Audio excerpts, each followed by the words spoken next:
Well, Dana, personally speaking, I mean, how excited are you for this fight? I feel like it's like the biggest fight we've had yet this year. Yeah, I love this card. The card's stacked. It's a lot of great fights, a lot of fights that mean something. Yeah, Robbie Lawler has always been one of your personal favorites. Is it kind of fun for you to see this guy finally get to where we all thought he could be a long time ago? Yeah, you know, like I said, a lot of different times, he's matured a lot as a fighter and as a person, and he wants his title back. And you know, and I love Johnny Hendricks too. So either way, it's a fun fight, and their style of fighting is going to be awesome. Dana, can you talk about the implications in the welterweight division? There's been talk that Condit might be next. I don't know. We'll see what happens. Just kind of break it down. Well, it's obviously, you know, it's a great card with great fights, but there's a lot of great fights at 170 on this card too. So, yeah, I think pretty much anybody who's fighting on this card, they come off looking great and exciting. Anybody can get a shot. Yeah, because Carlos and Tyron have kind of made it seem like they feel like they're guaranteed a #1 contender fight. Do you think that's a little premature to say that? There's no guarantees anywhere ever in life. So they're gonna have to come out and perform and you know, see what happens. Is this fun? Because for so long, George St. Pierre ruled this division, and now it seems like it's wide open. Yeah, it is wide open. You know, anything. If you look at this, if you look at the fight with Johnny Hendricks and George St. Pierre, you know, normally you'd be like Johnny Hendricks. You know, a lot of people thought Johnny Hendricks won that fight. I thought Johnny Hendricks won that fight, and you'd be like, you know, Johnny Hendricks is probably going to win. Johnny Hendricks is probably the toughest guy at 170. But the stylistic matchup here between him and Robbie Lawler, anything is possible. It's an exciting fight. Are you getting any feeling from George? Like Rod said, it's fun that he's not here. It kind of breathes fresh life. But are you getting any feeling from him that maybe he'll come back now that it seems like the tide is changing a little bit towards the things that he was wanting to change? The tide? No, that's not why he's gone. That's not why he's gone. He's not gone because of TRT or any of that stuff. He's gone because he had personal problems that he needed to deal with.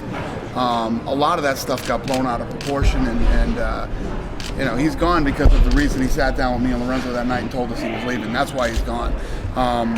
You know, is it fun for George St. Pierre to be gone? I mean, no, I wouldn't say that it's fun for him to be gone, but you know, the welterweight division is exciting right now, and when George does come back, whoever's standing there will be fun. It will be a fun fight. So when you say win, I guess that means you feel pretty confident he will. I know for a fact he will. Have you talked to him? I haven't talked to him. Text him. I mean, we text. He said, thanks for all the things you said in my documentary. I said, pleasure, no problem. That's the most, that's all we've said to each other since the last time we talked. How was Mexico, Dana? It was awesome. When does Mexico suck? I don't know. Never. You were there with Jamie Pollack. I don't know what you guys were. Down there working on some stuff. He told us the TUF finale is going to be in November. That sounds like a good plan. Yep, if that's what he told you, that's the plan. I can't talk about this because I don't know what was released and what wasn't, and what we're talking about and what we're not. Well, so Jamie would be the guy to ask. We're doing lots of things in Mexico. We're finally opening everything up down there that we wanted to do. It's a great time for us right now. I'm so excited about Mexico. Well, he released officially that you guys are going to start shooting in spring, which is coming next week. I don't know. Did we release that? Yeah, he then said it's true. Officially. But we haven't seen anything from the tryout. So what do you expect from the Ultimate Fighter in Mexico? What do I expect from it? Well, we found some good talent already, and the tryout should bring a lot more that we don't know about, just like the United States does, and other parts of the world when we do the tryouts. And Velasquez and Verdum still like the best option for coaches, or who? Velasquez and Verdum, or you have any? Yeah, yeah. Why, what did we say? What do we say we're doing? He said that, and he said that he wants to fluent Spanish, which is not easy because we have a lot of Mexican Americans, but not many fluent Spanish coaches. Right, but if we can do it in Brazil, in Portuguese, and other people watch, I mean, we can pull it off there too. Shields comes in at number 6, Lombard number 12. Those guys, just like you said, they put on a good performance. Could they be in the mix too? Can you talk about that matchup too? I don't know. I'm not making another fight after this fight yet. I want to see what happens with this fight, and we'll go from there. How about the matchup? Stylistically, I love it. Kind of cool. Love the matchup. You know, it's funny. Every time Jake Shields goes in against somebody who's a good striker and has knockout power, they're all like, oh, Jake Shields is going to get knocked out. The guy never does. The guy always, you know, his stand-up, when you look at his stand-up, it doesn't look like he has the greatest stand-up in the world, but his stand-up guys can't knock him out and can't beat him. And Lombard, you know, he had a couple bumps in the road in his UFC debuts. He's kind of coming into his own too. Talk about him. He seems back on track. He looks great at 170, and I'm excited for that fight. What do you like about Johnny Hendricks, and what do you think would make him a great champion in the UFC? I like everything about Johnny Hendricks. He's a great guy. He's a hard worker. He's one of these fighters that goes out there and tries to finish fights. He's exciting to watch. I don't know how many look at this. He's a great guy. He's handsome. Handsome. All right, I got one thing that I don't love. This is beard. I'm not a big beard fan, but other than that, everything else is great about Are you Johnny. going to go New York Yankees manager and try and make people shave their beards in the UFC? No, actually the commission is supposed to do that. If a beard is out of control, the commission is supposed to make them shave it or cut it, and that's the way it works in boxing. For some reason, not around here. No offense to any bearded men in the back there. What do you expect from the main event? Do you expect it to go the full length, or do you think it's going to end early? The main event? I mean, that thing could be over in the first round, or it could go 5. You know, who knows? Either way, it's going to be exciting. No matter what that fight does, whether it's 1 round or 5 rounds, it's going to be an exciting fight. They're both guys who go for the kill. Robbie Lawler always puts himself in harm's way, looking for that knockout, and Hendricks is the same way. I don't see this being a wrestling match, not even close, even though they're both wrestlers.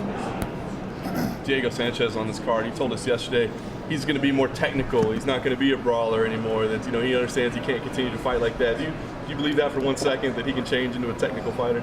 I do. I've seen guys do it before. You know, Manny Pacquiao turned into a technical fighter. Many other guys did, but Diego Sanchez is a warhorse, man. Once, if they get into an exchange, that's what he does. He's gonna start. And listen, you can sit there and say, you know, you want to be more technical. You don't want to. You can't have too many of those fights. That fighting that style is what you know, got the knockdown in the fight against Gilbert Melendez. You know, that style of fighting. He's an in-your-face, doesn't stop, keeps constant pressure on you. He's like fighting a zombie, man. I mean, when you're in there with him, he doesn't go down. He won't stop. He's unbelievable. That's part of the fun of Diego Sanchez and part of what's made him so successful. Ronda Rousey's name was mentioned all, you know, this past few weeks or whatever. I know you said, hey, she's out of the country on vacation, but it just seemed like there was a little too much for there to be nothing there. Is there any update you can give us at all as to what's going on? There's nothing. There's absolutely nothing going on. Pure speculation and rumors and nothing there. The smoke, there's fire, right? Joe Rogan said something on a radio station, and it blew up from there. You know, that's it. I talked to Rogan, he apologized, and there's nothing there. I guess go to a stand-up. if Corona were to come in, a lot of people were like, oh, you know, they would do a catchweight fight for her. Would you ever consider doing a catchweight? I wouldn't do a catchweight. It'd have to be a 135. Yep. Would not do a catchweight. There's something else came out about Rousey today. I literally just read it, that she's having some legal issues with her management. Are you aware of this? Yeah, I knew that. Is there any possibility that legal battle could prevent her from going to the cage, or it doesn't affect it that way? Doesn't affect it that way at all. No, that's between them. It has nothing to do with us.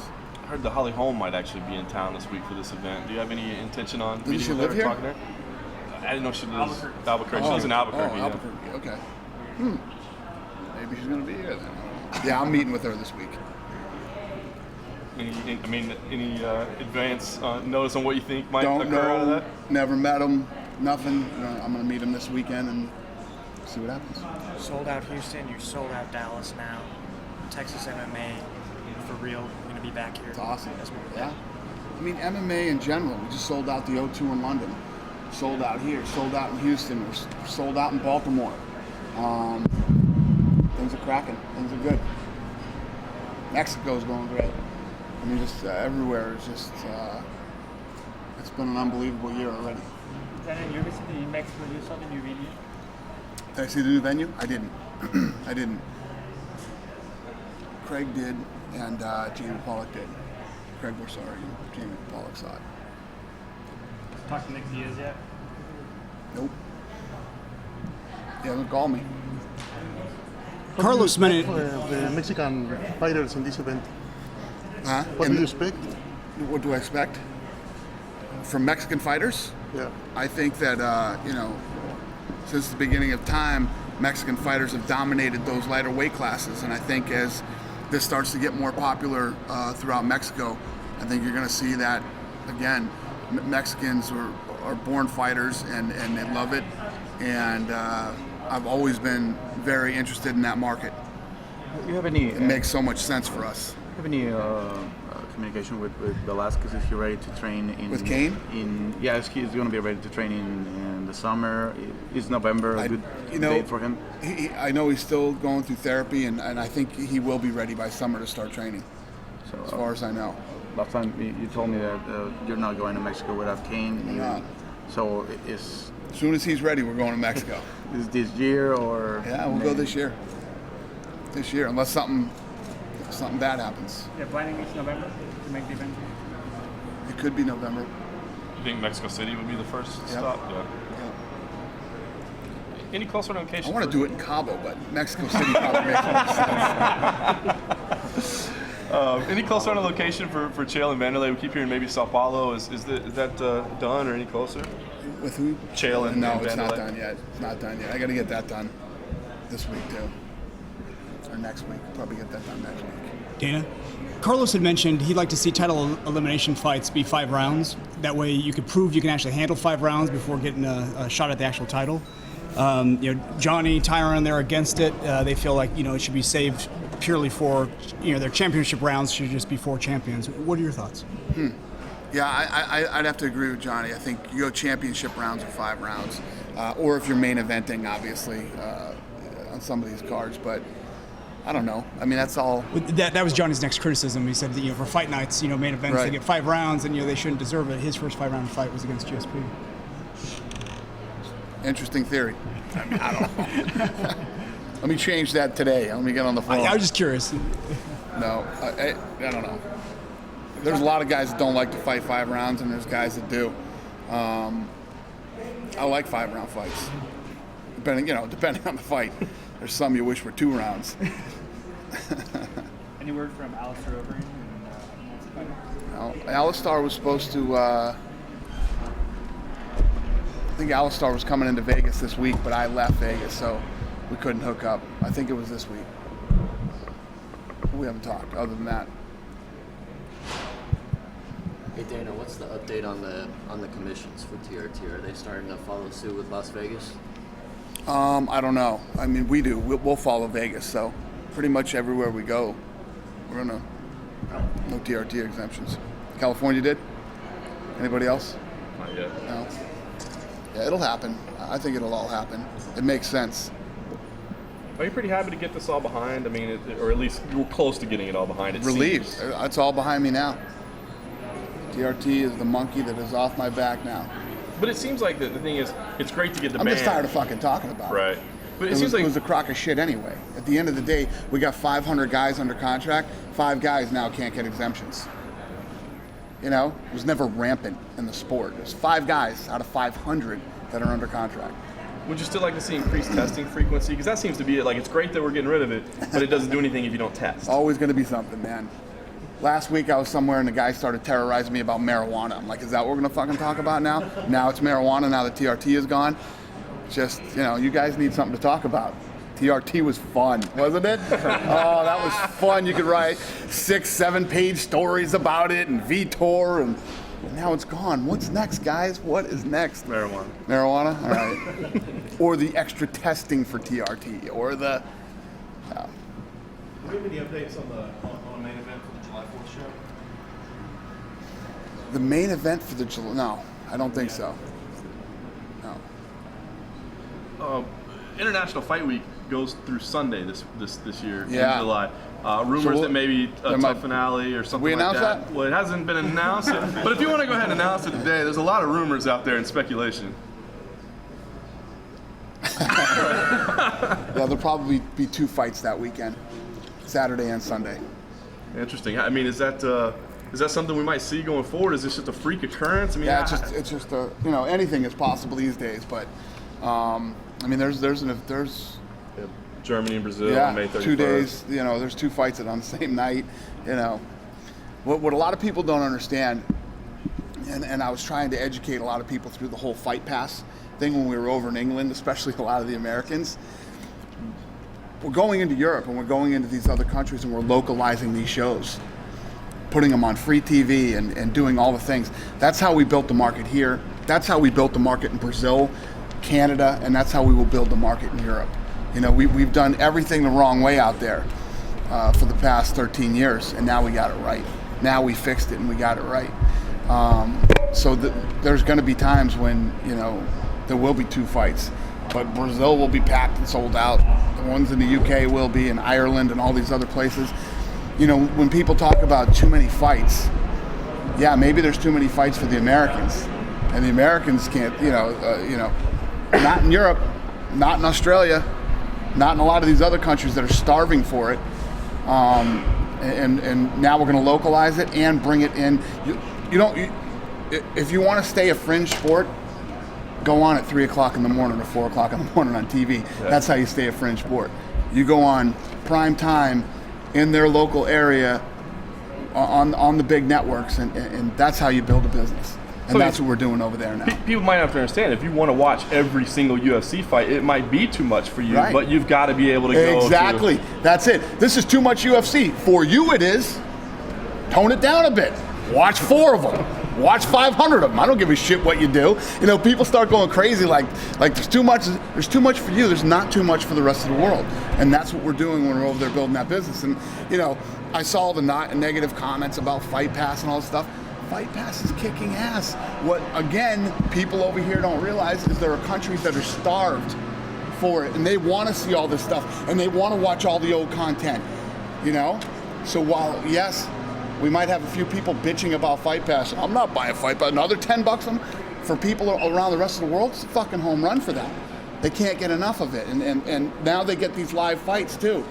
And, you know, I don't know how many of you have had the opportunity, because most of you are at the fights, but to watch Fight Pass, it goes glitch-free. That thing, I mean, we really nailed that thing on the head. Yes, you know, there's more content that's going to go on to Fight Pass, and you know, as we continue to get it done, and we will eventually have all the library up there, and then get new fights up there as soon as they happen. But other than that, it's great for people around the rest of the world. And yeah, there's 300 million Americans in the United States, and there's a lot of people who want to Fight Pass here. The rest of the world is a very big place. So. You need to work a deal with Chromecast. You can stream it live right from your laptop to your big TV. Yeah, it works seamless. It's that's awesome. the other thing too. We got it launched, we got it up. This thing is going to evolve and get better and better and better. Fight Pass is the future, you know. But Chromecast is a $30 thing, dongle. You plug in the back of your TV and it streams live from your laptop. You can do it right now. Oh, really? Yeah, it's pretty awesome. See, I don't know any of that kind of shit. Yeah. Somebody's got to come hook that stuff up for me. I don't know any of that. For the fans, it's all awesome. You techie guys know that stuff. I don't. Since the launch, people have been comparing Fight Pass to the WWE Network, and you know, is that a fair comparison? I mean, do you look at it as competition? Do you look at it as something you should compare with, or is that a totally different thing? Is it competition? No. I mean, there's people that watch WWE, there's people that watch the UFC. You know, I don't care what the WWE is doing. It doesn't matter. Good for them. I hope they hit a home run and it's very successful for them. What we're doing is completely different than what they're doing. And, you know, you're always going to have people who are going to bitch, but Fight Pass has been a massive home run for us. Huge home run. The impact for the UFC Fight Pass, like the UFC Network in Latin America? Huh? The impact for the UFC Fight Pass, like the UFC Network? Yeah. Has it impacted UFC Network? In Latin America? No. Places where it's on TV, it's, you know, when you have it on free TV, you can't watch it in those countries. But I think this, I said it at the press conference, this last one went out to 176 countries or something like that. So it's been great. Roughly, what is one of those costs to put on? Do you mind saying it? Just an estimate? Cost. Roughly what the production cost of putting on a Fight Pass? It's the same as putting on any other fight. Which is what? I guess I don't know. Yeah, I think it's about $1.2 million. Yeah. That's just depends on where you're going too. Fighter. Depends on what country you're in, and you know, when we do these fights, obviously the cheapest and the easiest place to do a fight is in Vegas. We're all in Vegas, that's where we are. But as we start going out into all these other parts of the world, you've got, just the travel, the hotel, then you got the production, putting on the actual production. Depends on where it is and what you need to do and what you need to supplement, because if you go into an arena like the O2, it's a home run. I mean, that's a big, beautiful, brand new arena. But there's some places in Brazil we go that are, you've been there. You've been everywhere. I don't think you've missed a show. But, there's a lot of things you have to supplement. It's a lot tougher to put on shows in different places than it is here. Is Mayweather going to fight? Mayweather might be in some trouble, man. Wow. What's your take on that? Well, that's just the most insane thing I've ever heard in my life. 911. Call 911. That's what the police are there for. I hope the fights happen, but I don't know. If that's true, if what's being said is true, then this would be like 3 strikes for him. He's been in trouble twice. This would be his 3rd time, and I know that I can't remember. I think it was the second one was going down. The DA was after him, man. He's going to be in a lot of trouble if that's true. Maybe Rousey with a little street justice. It's crazy. It seems like this first event in Mexico is going to be a tough finale. So is it possible it's going to be also a pay-per-view, a number event, or is it going to be a fight night? I don't know. I couldn't honestly answer that question. But the plan is the tough finale. The plan is to bring as many shows down to Mexico as we're doing in Brazil. That's the plan. So we're gonna. How fast could that happen? We got to get the first one under our belt, right? See how it goes, and then go from there. Do you have any idea what you're gonna do next with Daniel Cormier? He said he's willing to fight I don't know. again. Yeah, I don't know yet. Obviously, the Glover Teixeira fight has to happen. Gustafsson looked amazing. He's next in line. So we'll see. Is that something where you'd be willing to hold him out, or would you just let him Would fight? I be willing to what? Hold him out for that long, maybe 8 months, or would you just let him fight if he wants to fight? Hold who out? Daniel. No, he'd have to fight again. I'm sure he'd want to fight again, too. Yeah. Everybody's tied up, though. If you look at the light heavyweight division right now, everybody has a fight that would fight Daniel Cormier. Ryan Bader. Look, we just had to pull that kid out of the friggin', and fight that night. So, how about who do you say? Bader? Sorry, Bader have a fight? Sorry. Bader does have a fight, I think. Speaking of selling out stadiums, how about the brand spanking new one that Jerry Jones has? Something like that get taken. Yeah, no, we've been talking about that for a long time. It's the right time and the right fight. We can get that done.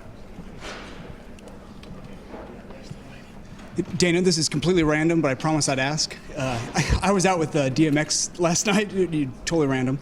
He wants to walk out, if Anderson Silva comes back, he'd like to walk him out, or Rashad Evans. Oh, yeah? What is your take on that? Well, could that ever happen? The Anderson Silva fight makes sense. He walks into DMX. That's his song. Somebody tried to walk into that song on this card, and I wouldn't let him, because that's Anderson's song. But yeah. He was already playing with new lyrics. Anderson's going to lose his mind in here. Yeah, I'm in. All right. Sign him up. Nice. I have the number. Who was it on this card that tried to walk into Anderson's song? I don't remember. One of the guys did, but I said no. Any updates on Vitor? I mean, obviously he had to step away and get his medical things lined out. Any updates on when we might see him again? I haven't talked to him, heard nothing. Obviously he's got a lot of work to do. Not to bring up that whole TRT thing again, but just of course you want to bring it up. It's fun. Then It's we'll fun stuff for you guys. We'll let it die. But I mean, when you guys TRT will never die. When you guys booked that fight, you didn't know that Nevada would ban it, but you knew that there was a possibility that they would turn his We didn't care what was down. going to happen. He was going to come in and he was going to apply for a license and apply for his exemption just like everybody does. So did you tell him at that point though, like, there's at least a chance that they're gonna turn you down. Why don't you get off of this stuff until so that way he doesn't have to get off. That was what was so crazy about the whole thing. He wasn't doing anything wrong. He was on it. Everybody knew he was on it. Nevada knew he was on it. He came in and was asking for an exemption. You know, the guys who are on TRT look at the TRT like, this is what I need, this is my medicine from the doctor. Why would you get off it and go cold turkey and just be off TRT to go to the state of Nevada? Makes no sense. Well, because he knew that there was a chance they weren't going to let him use it. Right. So essentially, if But they turned him down, then he was going to say, well, I'm not going to take that fight. Like, if he would have stopped earlier when the fight was announced, maybe they would have approved him for it and said, you can get back on it. But by staying on it, then he effectively removes himself from that fight. That makes no sense. That literally makes no sense. The guy's on TRT. He has a doctor's prescription for TRT. He's on it. He let the world know he was on it. Every time he fought somewhere, he asked for an exemption. He was tested pre and post fight. Tested for the. He should get off it to fly into the state of Nevada and apply for a license. That makes no sense. Rather than having an immediate ban, do you think they should have like maybe post or pre dated it in the future? Rather than having an immediate ban for all fighters, do you think maybe they should have given everyone, hey, in 4 months it's going to be? No, I think they should have banned it. I think they did the right thing. Yeah, I think they did the right thing. You know, everybody is going to have an opinion on TRT and what they think, but the right answer for everybody at the end of the day is for it to go away. Because first of all, what he's saying makes no sense to me, and obviously what I'm saying to him doesn't seem right to him. Then we start talking about levels and no levels to ratios, and it's a nightmare. Nobody understands it. Nobody gets it. I think most commissions don't get it. So it should just be gone. It's too confusing. I believe that it is a performance-enhancing drug. If it wasn't a performance-enhancing drug, everybody wouldn't be fighting so hard to keep taking it. And it just needs to go away. So my question to you was you weren't necessarily angry with Vitor though, because you had said previously that if he got denied use of an exemption, and he's like, well, that means I can't fight in Vegas, I can't fight on May, what is it, 24th, that would be a problem. But then, now the circumstances have said that, he stayed on it, and now he learns that he can't use it. So essentially, he was turned down at TUE. So now you're okay. Now you're okay. Well, no, it's not that he was turned down at TUE. They banned it. Right. They banned it, and he's not licensed. He's not a licensed fighter there. That's the big issue. The big issue is that he's not licensed. He wasn't when he went there, and he's still not. So it doesn't affect your relationship with him? I mean, obviously you went out of your way to defend him a lot of times along the way. Well, I never defended him. I hit you with facts. I stated facts. It's not like I was defending, and then everything was always Vitor. Well, there's other guys that are on this stuff, not just Vitor. Right. But at the end of the day, the media got what they wanted. The media got what they wanted. He's banned. He's not fighting Chris Weidman, and the media got what they wanted. What about that one test result that's out there? No Chris Weidman fight with Vitor. What about that one test result that's out there that the result hasn't been revealed yet? Do you think he should reveal that or sign off and allow the commission to reveal it, or? He's... That's up to him. That's up to him. I mean... Are you privy to the result of it? I am, and I don't understand that stuff either. I don't get it. Makes no sense to me. Another reason why it should be banned. Because nobody gets it. Nobody understands it. And then if you talk to 3 different experts, they all have different answers on what it means and what the ratio to the levels are and all this bullshit. Go away. Fucking go away. If you pop for something, then you used a performance-enhancing drug. You cheated, and now here's your 9-month suspension. Here's your fine. Go away. We'll see you in 9 months. I mean, it's pretty simple.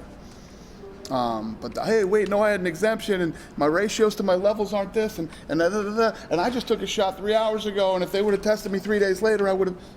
Fucking done.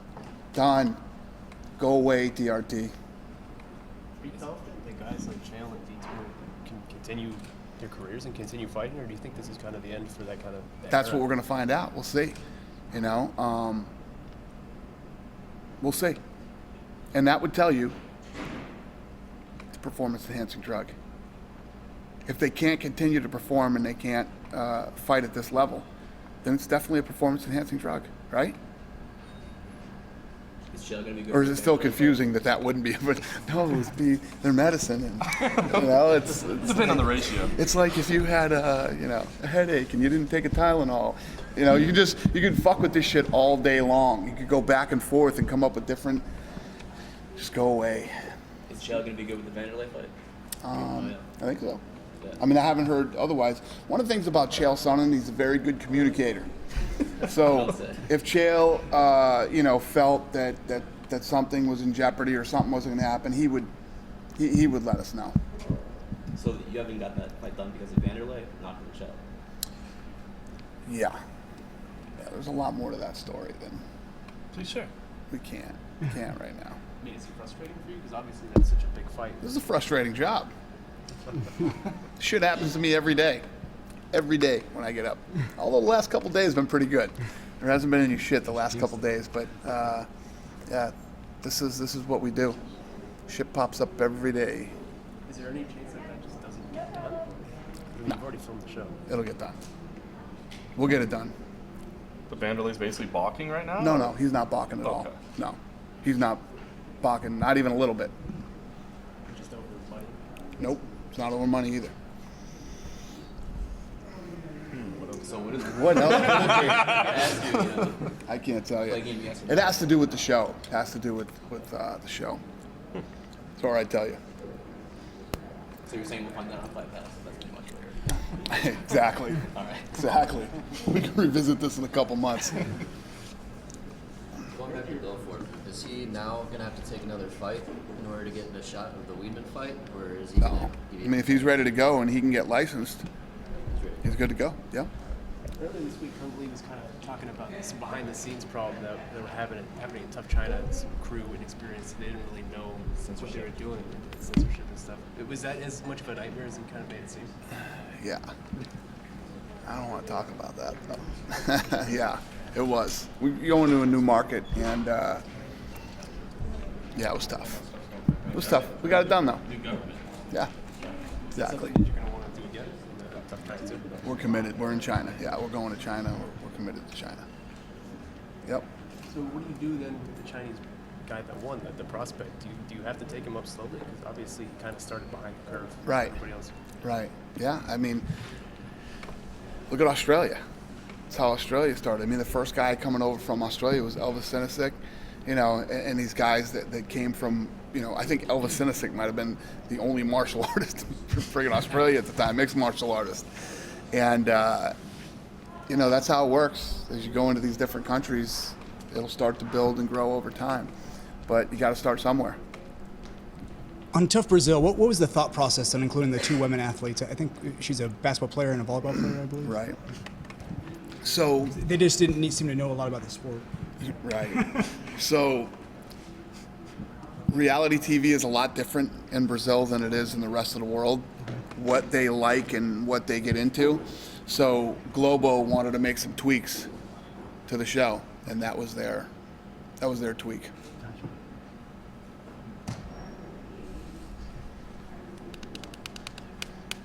In Brazil, has it been well received? Because I just know in the States it hasn't, but you didn't hear? I haven't. The numbers were huge. Yeah. I mean the women in specific, were they? Oh, and women? Did they work as well as they thought they would? I mean, we pulled a huge number, so. Cool. Yeah. I think we did 12 million viewers. Yeah. So would you say the States didn't like it? No, just the adding the women as advisors. Or it wasn't for the United States. It was for Brazil. All right. Thanks, everybody. Cool. Thank you. Thank you, guys. Thank you.